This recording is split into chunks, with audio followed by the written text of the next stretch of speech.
E aí pessoal, tudo bem? Eu sou Renato Sapiro, advogado de formação, esportista nas horas vagas e pai da Olivia e do Mike, que são minha grande paixão. Sou sócio fundador da Sapiro, uma consultoria boutique de RH especializada em escritórios de pequeno e médio porte. Para saber mais, acesse sapiro.com.br. E esse é o Direito de Resposta, um raio-x do mercado jurídico. Sejam muito bem-vindos. Esse é um podcast leve e informal, onde falaremos com os principais personagens desse meio sobre carreiras, tendências e curiosidades. E esse é um podcast quinzenal, então já sabe, temos um encontro marcado segunda sim, segunda não.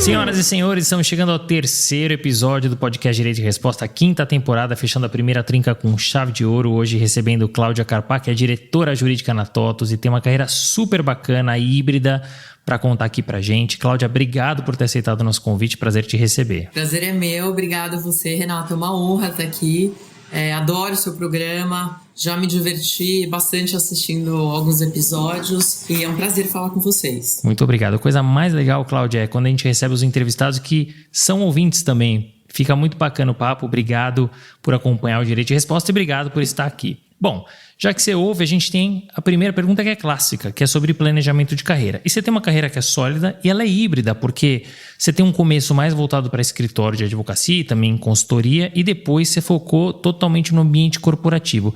Essa trajetória ela foi planejada? Caso contrário, quais eram os seus outros objetivos? Eu entrei na faculdade de Direito com 17 anos, então é uma idade bastante nova para a gente planejar uma carreira. A única coisa que eu sabia é que eu queria ser advogada. Mas lá no início eu achava que eu ia mais para a área penal, que eu seria promotora. Então eu estava muito de olho nisso. E aí tive contato, trabalhei em escritórios, tive algumas experiências na área penal e acabei migrando ao longo do tempo mais para a área corporativa.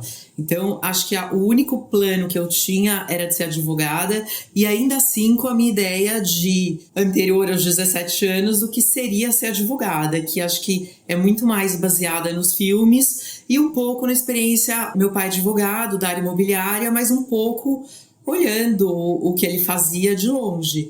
Então, acho que era o meu único desejo e quando eu fui tomando contato com a profissão, um outro mundo se desacortinou para mim, que felizmente eu gostei bastante, mas a vida real do advogado é um pouco diferente do advogado dos filmes. E é legal você contextualizar dessa forma, porque quando eu faço essa pergunta do pré-planejamento de carreira, quando você decidiu fazer direito, e muita gente acabou decidindo por conta dos filmes americanos, né?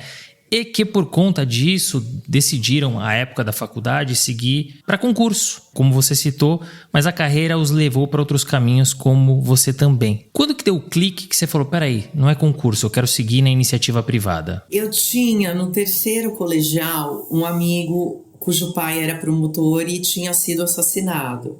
É uma história não muito bonita, mas eu lembro que no terceiro ano, eu falava para ele que era o meu sonho e ele tentava me dissuadir.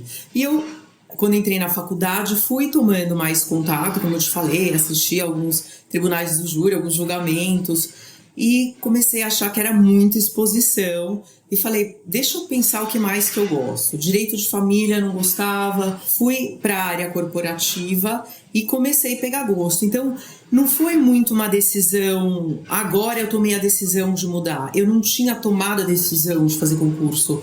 Eu estava ainda namorando a ideia e testando as águas. E aí eu fui testar outras águas em função dessas lembranças do meu amigo e do que eu vi, de achar que, na verdade, era uma vida bem diferente do que eu imaginava e que talvez não fosse para mim mesmo. E fui gostando da área corporativa e aos poucos fui indo mesmo no escritório para essa área e estava muito feliz. Então, não é que eu abandonei essa história de prestar concurso, acabou não se solidificando mesmo. E é exatamente a carreira, né? Ela vai trazendo oportunidades, a gente precisa estar aberto para elas e a gente vai desenhando um caminho que eu gosto sempre de trazer o exemplo lá do Steve Jobs, porque quando você olha para trás, aí você vê que as coisas se conectaram, né? Mas talvez naquele momento ali você está tentando e está testando. Antes da gente entrar na sua carreira, vamos falar um pouquinho da sua trajetória acadêmica, porque tem um ponto aqui bastante relevante, que foi o LLM que você fez. Eu não vou me arriscar a dizer o nome da faculdade, isso aqui é Panthéon na França. É isso. E que você foi fazer quando você tinha 6 anos de formada. Então daqui se dependem algumas perguntas. Primeiro, o quão relevante e importante foi esse LLM para você? O que você aprendeu lá e que você trouxe para o restante da sua carreira? E se você pudesse voltar no tempo, você acha que foi o momento ideal para fazer o LLM? Eu vou falar de acordo com a minha experiência, aí eu tô fazendo esse disclaimer, porque o LLM foi um divisor de águas na minha vida, eu vou explicar por quê. Mas para os seus ouvintes que estão aqui e que não fizeram LLM e que tenham outros percursos, isso não é uma condição para você ser bem-sucedido ou para você chegar. Esse foi o meu percurso, a minha experiência, e é muito importante falar isso.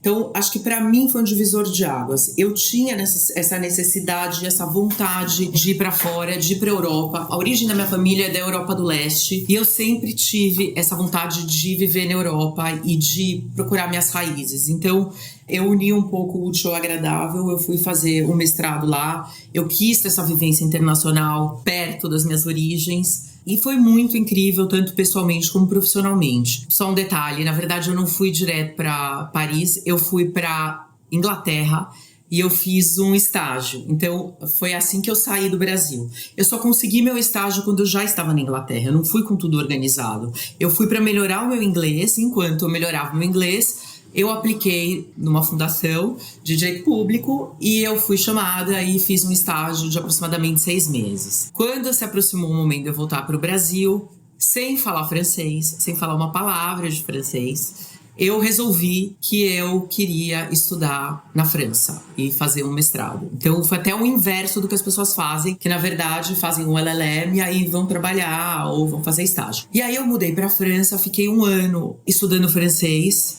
aprendendo cultura e viajando, e nessa minha busca das minhas origens conheci Budapeste, que é onde meu pai nasceu, fui até a casa dele, a família da minha mãe, da minha avó é uma sobrevivente de guerra, fui conhecer a cidade dela, infelizmente não sobrou muita coisa do que tinha à época dela, então foi um ano de muito aprendizado pessoal e de uma preparação para eu entrar no mestrado, e aí felizmente eu entrei, focada 100% aí na parte da minha carreira. Era uma matéria, as matérias, né, ligadas ao direito internacional privado, eram matérias de interesse meu e foi extremamente útil para minha carreira, tanto toda essa preparação e esse ponto pessoal e mesmo a parte do estudo, que é uma forma diferente lá na França, que as pessoas estudam e se preparam para as provas e escrevem. Tem uma aula, por exemplo, uma disciplina que se chama méthode, que é metodologia, que nessa aula você aprende a escrever, existe um método e você deve seguir esse método, tanto para escrever quanto nas provas orais. Se você sai desse frame, você é penalizado. Então, acho que tudo isso foi extremamente válido, bastante diferente da forma de aprendizado que eu tive aqui no Brasil.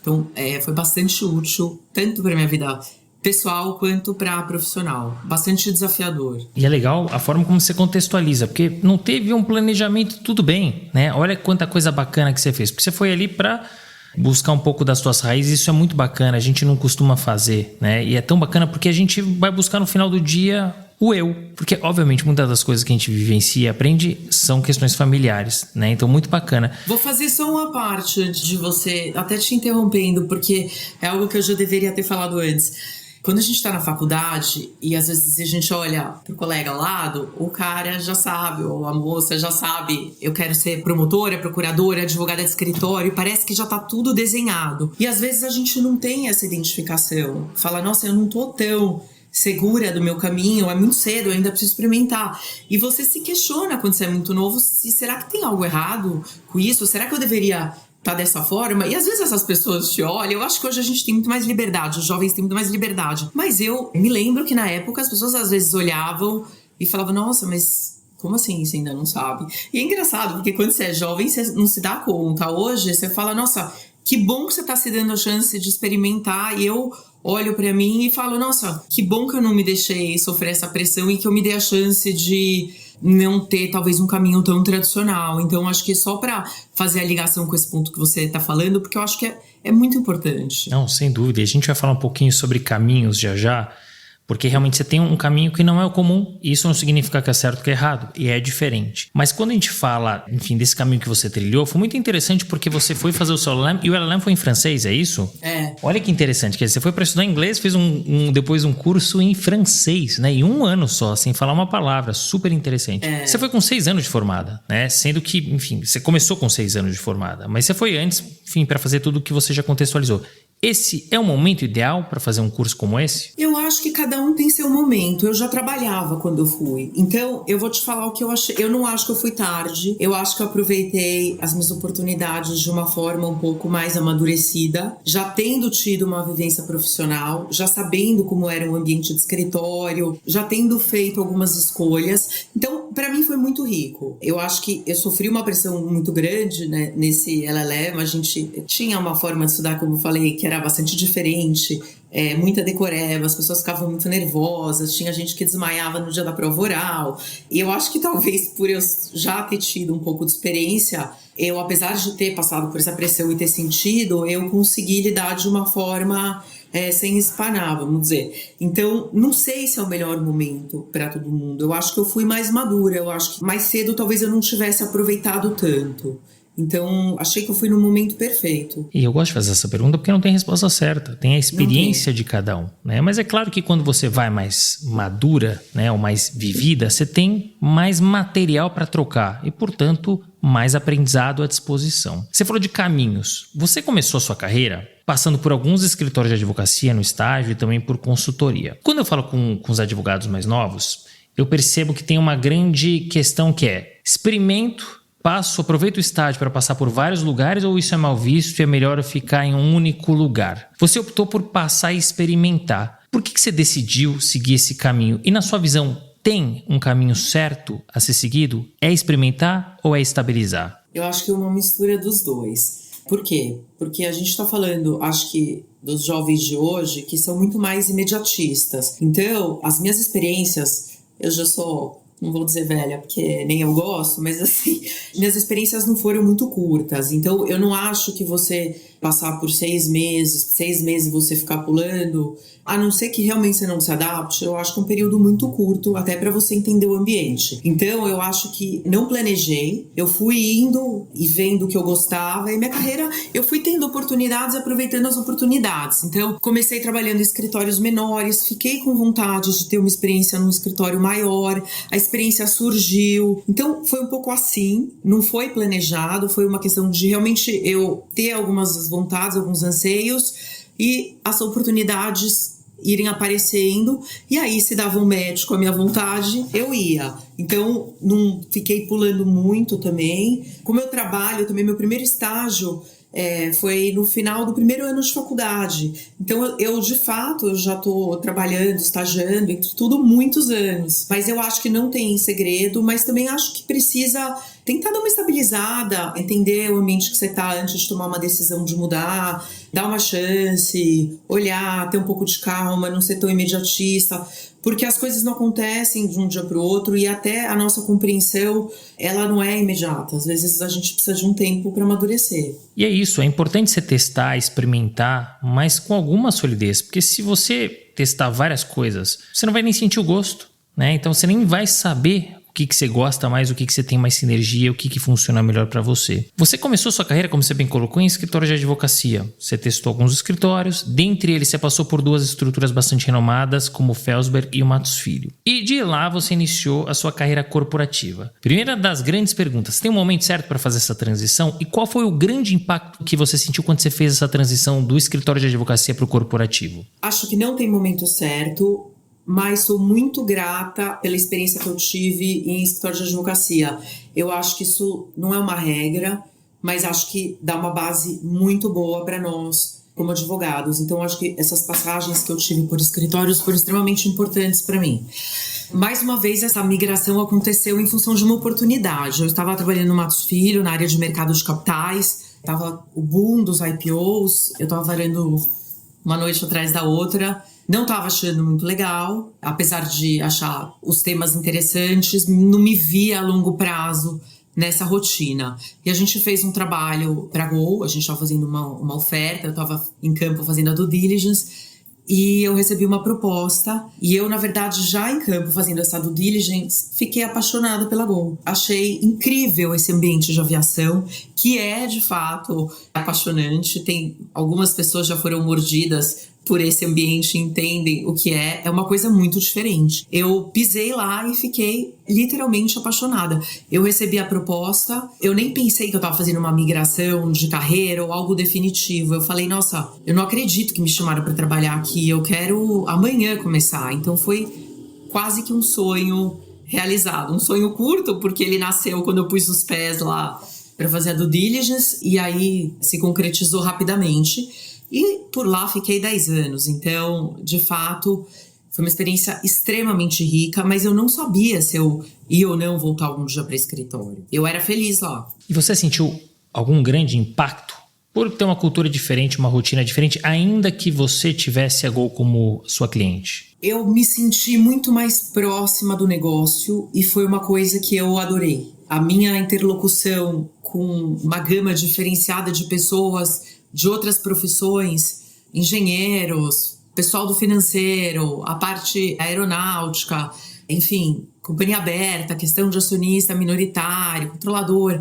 Acho que todo esse novo mundo, você não ter a interface do escritório, foi uma questão que foi diferente para mim, mas que me agradou demais. E é muito bacana, porque estando dentro da empresa, você é parte do negócio literalmente. Você tem que fazer do A ao Z, conversar com todas as áreas, né? E o escritório, claro que tem um papel super importante, mas você vai focar naquela estratégia que foi definida pelo teu cliente, né? Então, eu imagino um pouquinho do que você está trazendo. E a prova disso é que na Gol você participou de projetos muito legais ao longo desses 10 anos. Vou citar aqui 2 deles, né? Um foi a compra da Varig e outro dessas parcerias hoje tão conhecidas com outras companhias aéreas. Mas também teve um caso muito emblemático. Você estava há poucos meses na Gol e infelizmente teve aquele acidente aéreo, o voo 1907, se eu não me engano. 1907. E que é muito impactante. Todo acidente aéreo é muito impactante. Você estava pouquíssimo tempo lá.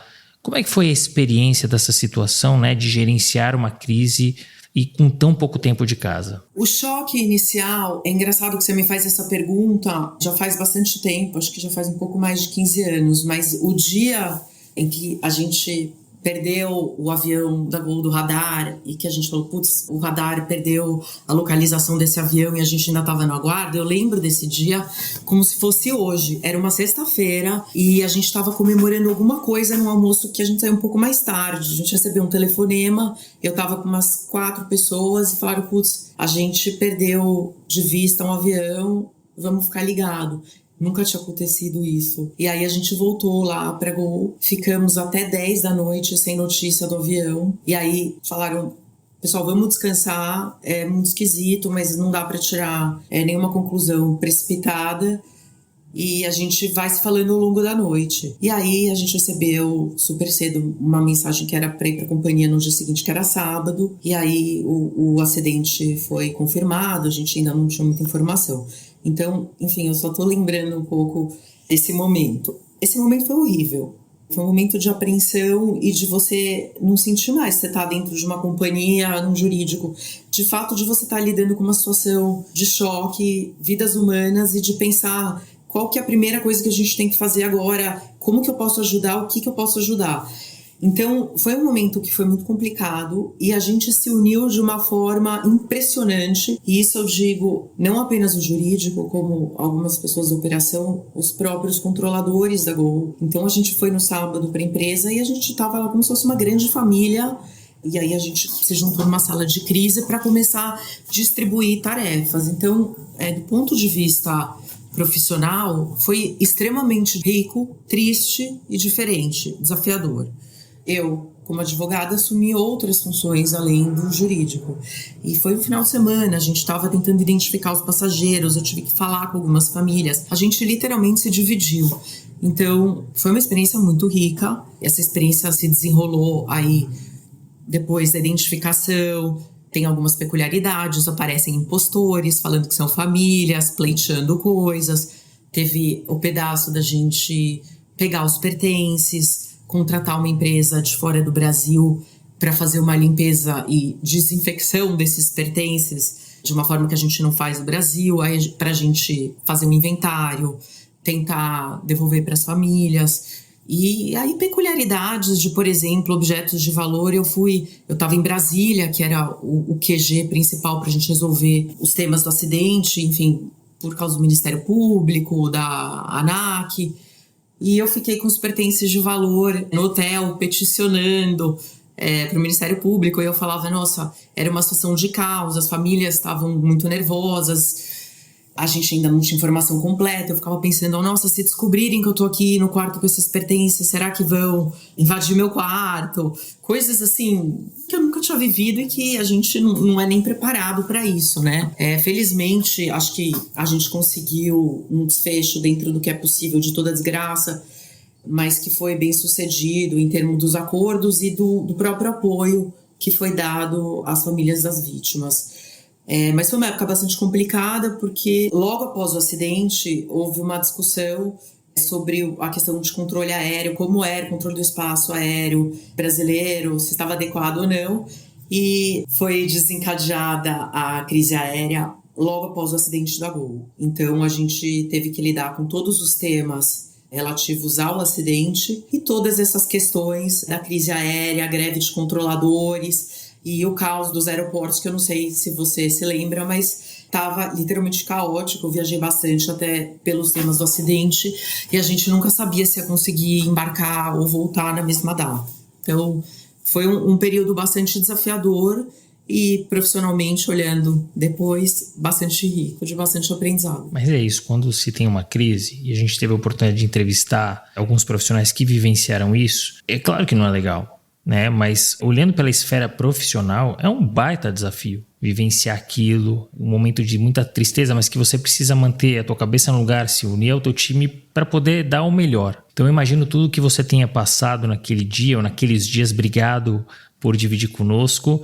E até porque é uma coisa que gera muita curiosidade, o ambiente da aviação, e ainda mais uma situação como essa, né? Mas vamos falar de coisa boa, porque foram quase 11 anos lá na Gol. Você se lembra de alguma outra operação, algum outro projeto bacana que você tenha participado, que você pode dividir um pouquinho com a gente os bastidores? Olha, foram inúmeros. Acho que a gente comprou a Webjet, fizemos uma parceria com a Delta, com a Air France. Mas o que eu falaria que foi bastante marcante, que teve vários desdobramentos, foi a própria aquisição da UPV, da Unidade Produtiva da Varig. Foi um dos primeiros casos que a gente testou na prática a lei de recuperação judicial no Brasil. A gente comprou os ativos da Varig. Enfim, a gente tinha 180 dias, a Varig tinha operações no mundo todo, a Gol não tinha. A gente tinha os slots, que são os direitos de pouso e decolagem, que é o mais, vamos dizer, é o coração, na verdade, das companhias aéreas, que tem mais valor, que é o mais difícil de conseguir. A gente tinha 180 dias a partir da data da compra para colocar todos esses voos da malha internacional operantes. Eles já não estavam operando por causa da situação da Varig, então a gente teve 180 dias sob pena de perder os slots. Então, eu lembro que eu fui despachada, entre aspas, para a Europa e me falaram, olha, você só volta aqui depois que a gente conseguir operacionar esses voos em 6 países.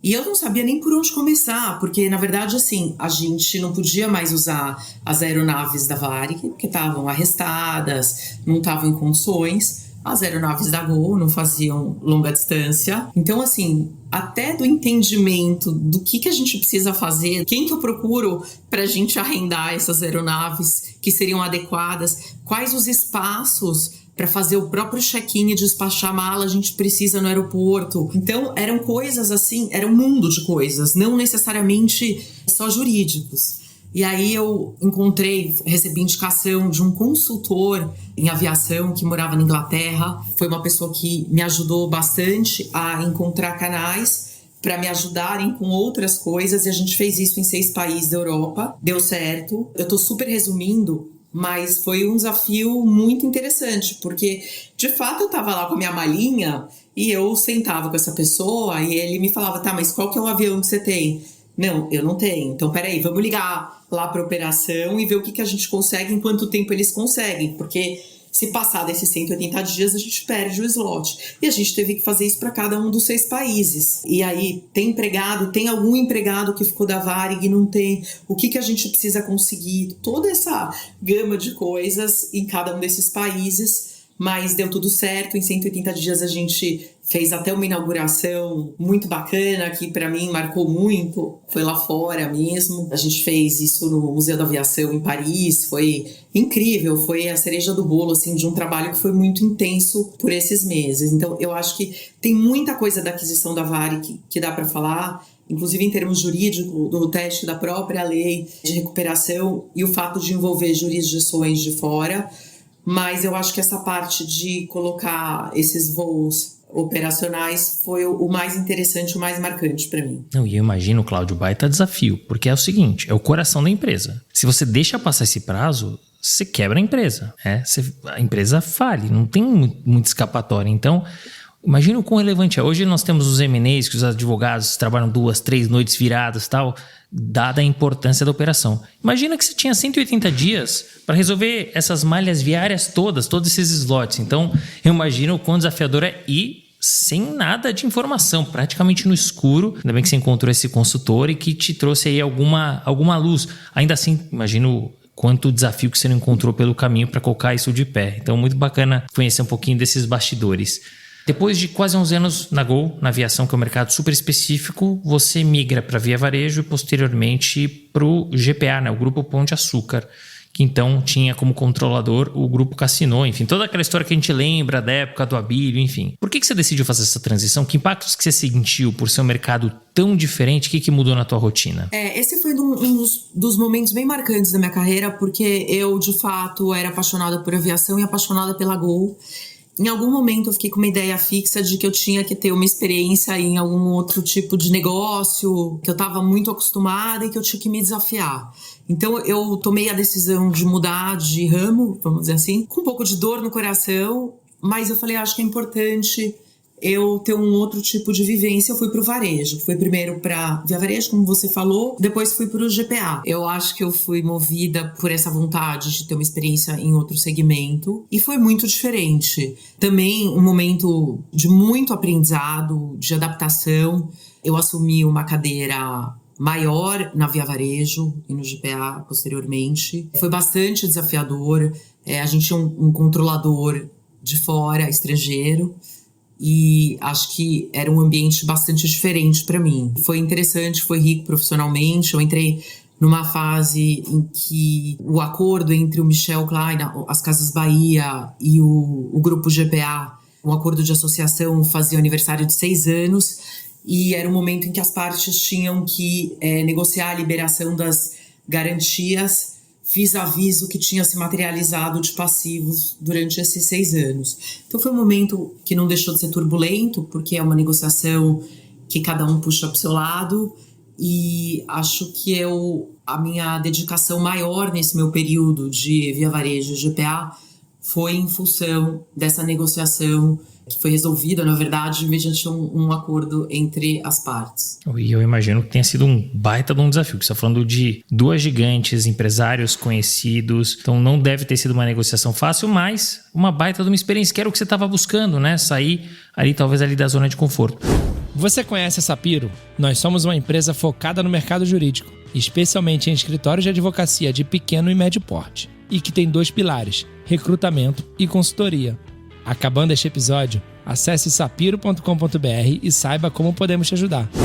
E Cláudia, em 2018, outro baita desafio, porque você entra na Netshoes logo depois do IPO, e aí, enfim, acho que ele com o objetivo mesmo de dar aquele up na empresa, né, com a mudança ali na gestão, e aí vocês encontram uma empresa diferente talvez ali do que você imaginasse ou do que a gestão imaginava, e vocês venderam operação do México, operação da Argentina, e depois venderam a própria empresa lá para o Magazine Luiza. Queria que você contasse um pouquinho de como foi essa experiência, principalmente, isso é muito rico, né? Participar dessas operações dentro, né? Você estar participando da venda da sua própria empresa. Como é que foi isso? Olha, a minha passagem pela Netshoes foi uma passagem muito intensa. Eu entrei logo depois do IPO, como você falou, e tinha acabado de ter um dos primeiros incidentes de vazamento de informação no Brasil. Então, eu já entrei nesse momento e a empresa não estava indo bem. A gente era um novo time que estava lá para, em tese, botar a casa em ordem, e a gente falou, putz, acho que o problema é um pouquinho maior do que se imaginava. Vamos começar vendendo algumas operações. E a gente vendeu a operação do México e da Argentina, e foi super interessante, porque foram M&As lá fora, né? Então foi uma experiência bastante nova para mim e rica. E após a conclusão desses 2 M&As, a gente, enfim, o management conversou, os acionistas conversaram e falaram, eu acho que a gente não tem muita saída, a gente realmente tem que vender a própria empresa. E aí começou um processo de negociação que foi super tumultuado, porque a gente acabou vendendo para a Magazine Luiza, mas a Americanas queria comprar, tinham outros potenciais compradores, propostas cruzadas. A Netshoes não tinha um controlador, então era controle pulverizado. Era uma empresa cuja sede era em Cayman, então ainda se aplicava a lei de Cayman, aberta na Bolsa dos Estados Unidos. Tinha uma série de complicações, fora o fato que você bem mencionou, da gente estar dentro de uma empresa tentando vender a própria empresa, uma situação um pouco esquisita, diferente, mas também... e ainda tinha uma class action decorrente do IPO, que foi uma experiência nova para mim também. A gente tinha que conduzir tudo isso ao mesmo tempo. Foi super rico, né? Novamente, foi um ano que na minha vida foi caos absoluto. Eu trabalhava praticamente dia e noite, extremamente cansativo, porque até você conseguir vender, até você ter sucesso na class action, até você conseguir fazer todos os alinhamentos, você não sabe se vai dar certo ou não.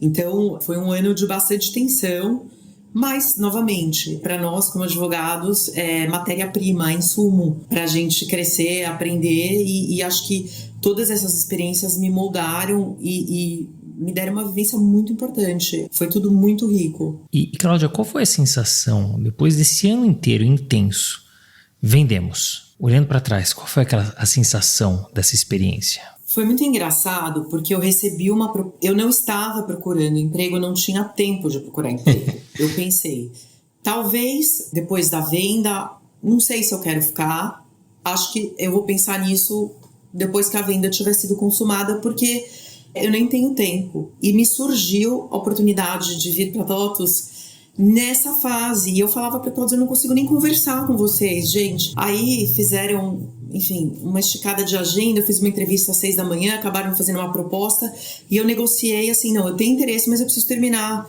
o que eu tô fazendo aqui. Então, eu não tive nem muito tempo para assimilar. E sabe quando você tá nessa confusão que você não tá? Porque se voltasse para trás, eu falaria para o pessoal da TOTVS, preciso pelo menos de um mês de descanso, de intervalo.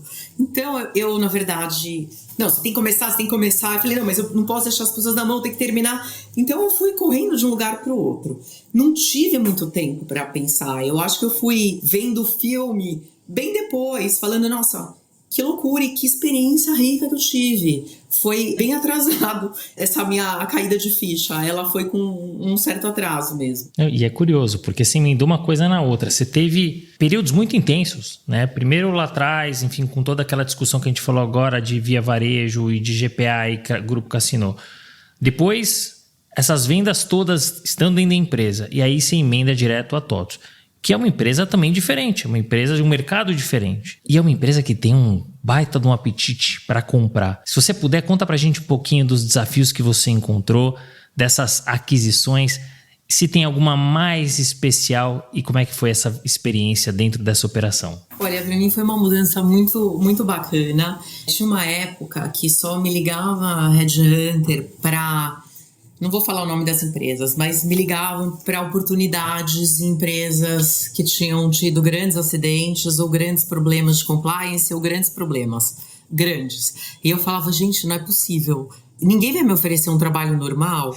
Não. Você trabalhou no acidente, você trabalhou em aviação, é o seu perfil. E quando eu fui chamada e tive essa oportunidade na TOTVS, para mim foi muito bacana, porque apesar desse ambiente desafiador, a gente fazer uma série de M&As consecutivos, não é um desafio problemático, é um desafio bacana, é promissor. É uma empresa sólida, que tem um business bacana, que tem pessoas competentes. Então, foi uma oportunidade muito bacana. Eu estou há 5 anos, eu não tenho um dia repetido, um dia de calma, por incrível que pareça, mas são problemas e desafios, melhor dizer, legais, e que fazem muito sentido para mim como profissional, para minha carreira. Tem alguns M&As, acho que eu tenho carinho por todos, porque M&A é uma coisa muito intensa, a gente vive M&As de noite, não existe um M&A que a gente faz de uma forma tranquila, sabe que horas vai acabar, quando. M&A é de fato agitado e tem sempre surpresas.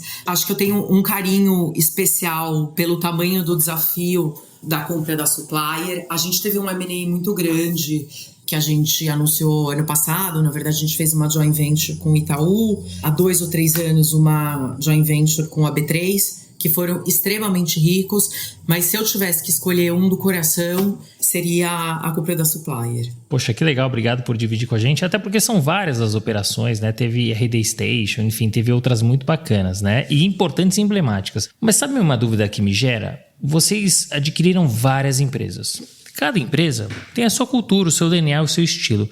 Como fazer para colocar tudo dentro do mesmo saco, dentro do mesmo estilo, do mesmo DNA? Bom, é um pouco da pergunta do milhão, mas o que eu diria do meu aprendizado, da minha observação? Eu acho que é entender como cada uma dessas empresas opera. E na maioria dos M&As a gente traz os fundadores por algum tempo. Então, não é imediatamente travestir essas empresas com a cultura da TOTVS. É tentar olhar o que tem de bom nessas empresas, sua perspectiva de cultura, e fazer uma integração mesmo. Não é virar a página, é falar, putz, isso aqui... Vamos aproveitar? Acho que tem que ter o DNA TOTVS, é muito importante, mas não de uma forma apaga o que vocês têm aqui e a partir de hoje é TOTVS. É tentar fazer uma integração mesmo. E isso não é fácil, não é fácil. É um grande desafio, mas eu acho que não vejo outra forma de ter sucesso na integração, porque você precisa manter as pessoas que conhecem e sabem dessas operações que a gente compra engajadas. Você precisa dessas pessoas. Então não dá para você chegar no dia seguinte e falar, olha, a gente tem um jeito melhor de fazer, sendo que a gente não conhece a operação tão bem. Então a gente fala, olha, aqui a gente tem umas premissas, é uma companhia aberta, tem um processo de governança extremamente estruturado. Então, isso aqui a gente não pode abrir mão. Mas o que a gente consegue fazer para combinar? O que vocês têm de legal? O que é importante para vocês? Então, eu acho que é um pouco sendo humilde, escutando e tentando sempre procurar soluções que sejam integrativas e não desintegrativas, vamos dizer assim. Mas é interessante, Cláudia, a forma como você coloca, porque assim, quando você compra uma empresa, você se interessou por alguma coisa nela. Então...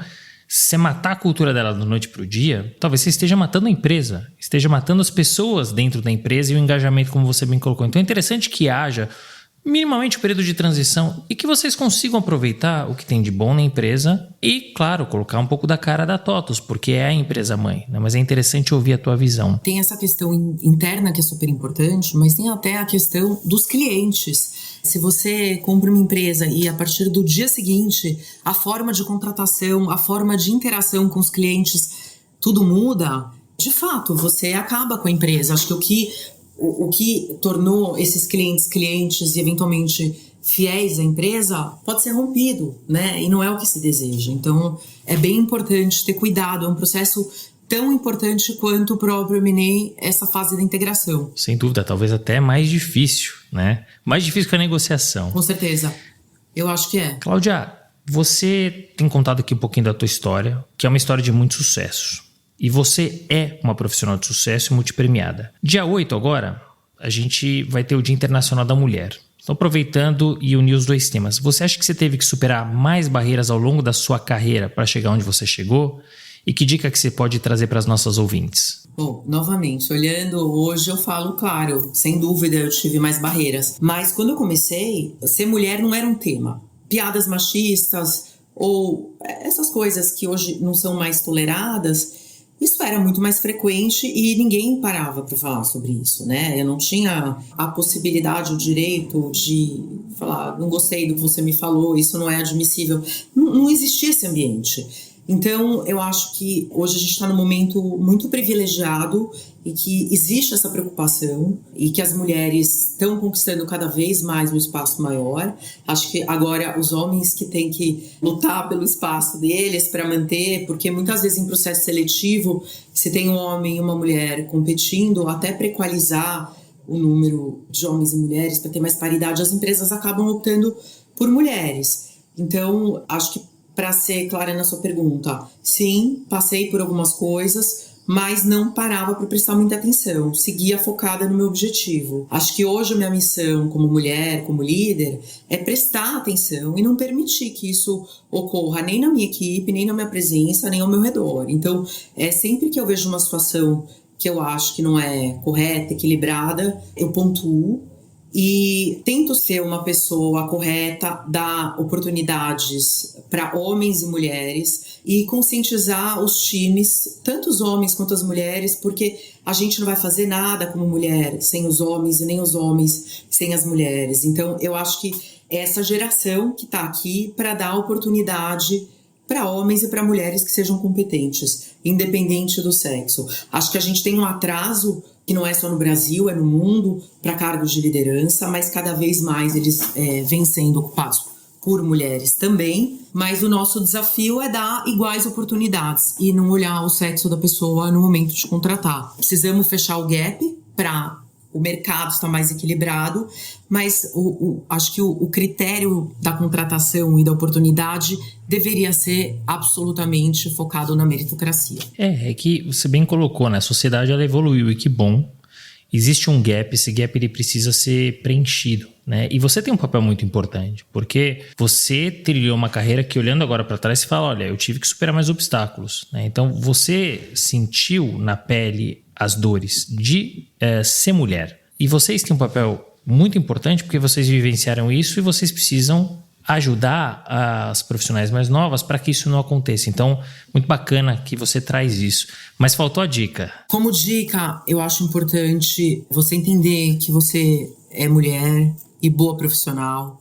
E o fato de, eventualmente, você ser mãe e ter as suas obrigações e compromissos de mãe, de esposa, ou pessoais mesmo, isso não te faz uma profissional menos boa. E saber se colocar dessa forma. Não precisar ter vergonha de ter que eventualmente assumir esses outros papéis. Esses papéis são possíveis e ter uma carreira profissional de sucesso como mulher é possível. Então, acho que é acreditar nisso, se colocar dessa forma, abrir espaço para outras mulheres e não tolerar atitudes machistas. Isso, ótimas dicas e muito importante, vinda de você que, mais uma vez, tem uma carreira de sucesso. Por falar, Cláudia, em carreira de sucesso, você tem algum arrependimento e até onde você quer chegar? Eu não chamaria de arrependimento, mas como eu te falei, comecei muito cedo, talvez se eu começasse de novo, teria tomado algum outro caminho, alguma outra decisão. Mas olhando hoje para trás, eu acho que tudo fez sentido para mim, tudo faz sentido, acho que as coisas se encaixaram muito bem. Eu sou uma profissional que sou feliz na minha profissão e eu sou muito grata por isso. Nem todo mundo é feliz, eu me sinto feliz e realizada. Então eu olho para trás com muito carinho e com muita gratidão pelo meu caminho, pelas minhas oportunidades e pelas minhas escolhas. É isso, eu sempre falo assim, claro, todo mundo tem o direito de se arrepender, mas foi o que trouxe você até aqui, né? De um jeito ou de outro foi o que construiu a tua carreira. E até onde você quer chegar? Essa pergunta é muito difícil, mas eu acho que o meu objetivo nunca foi um objetivo muito grande. Foi o objetivo de exercer minha profissão de uma forma feliz e com sucesso. E esse sucesso, para mim, é ter bons resultados, estar cercado por pessoas que eu admiro. Eu acho que é isso. Eu não tenho uma ambição de uma posição. É de estar feliz, fazendo o que eu gosto e voltar para casa com a sensação de que eu estou realizada.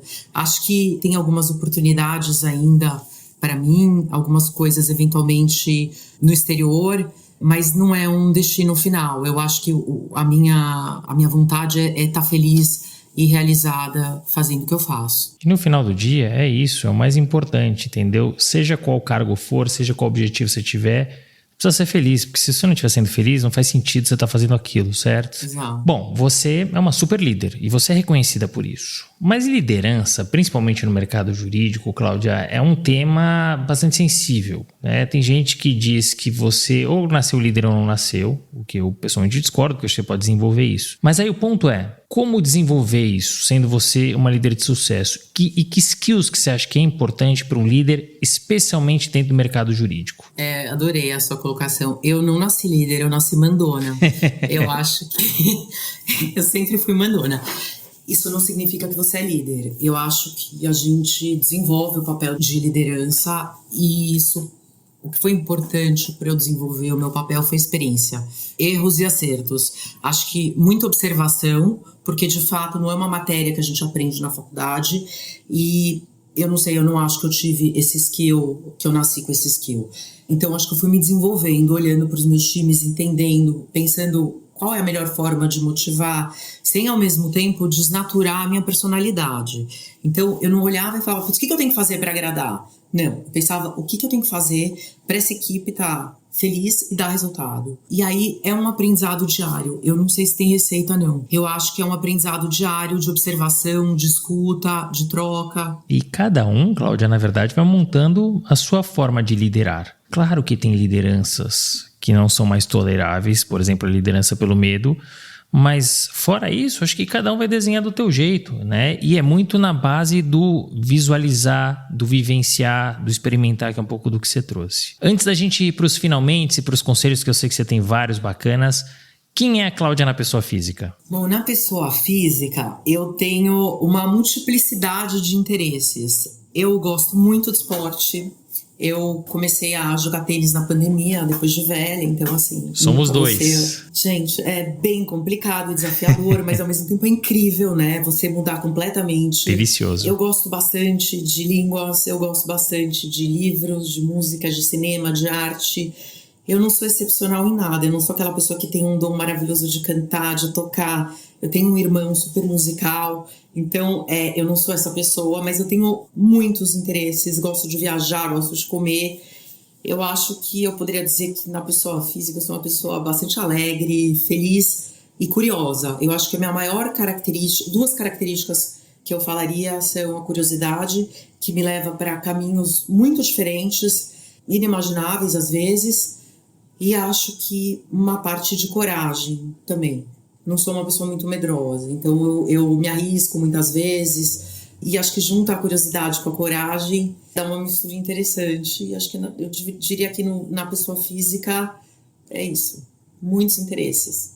E é bacana, por quê? Porque a gente conhece aqui a figura profissional, mas tem uma pessoa ali por trás, né? Então é bacana conhecer também um pouquinho dos interesses de quem são os nossos entrevistados. Então, obrigado por dividir um pouquinho com a gente. Agora mesmo para fechar, Cláudia, você já trouxe vários ao longo do episódio, mas se você puder, tem algum ou alguns conselhos para fechar? Eu acho que o maior conselho que eu daria é para as pessoas não olharem para o lado, olharem para o que elas querem, como carreira, como destino, como vida. Não se compararem, olhar e falar, putz, essa pessoa foi promovida antes de mim, ou essa pessoa está fazendo economia, será que eu devia fazer economia? Claro, acho que se questionar como você pode crescer e o que você pode fazer é muito legal, mas é focar no seu caminho e não no caminho do outro.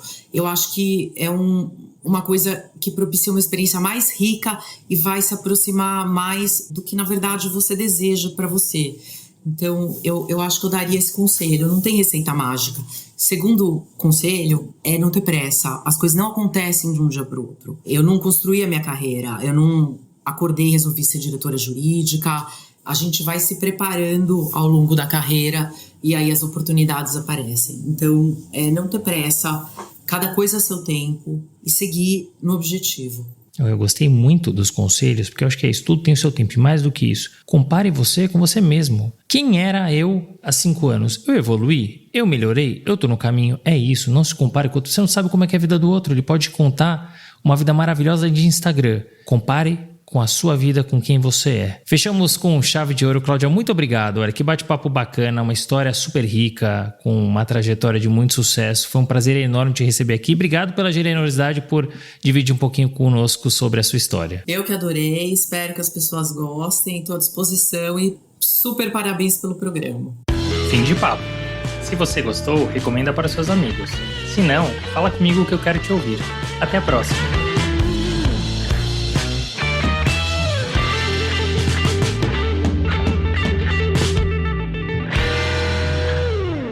Este podcast foi editado por Felipe Mux.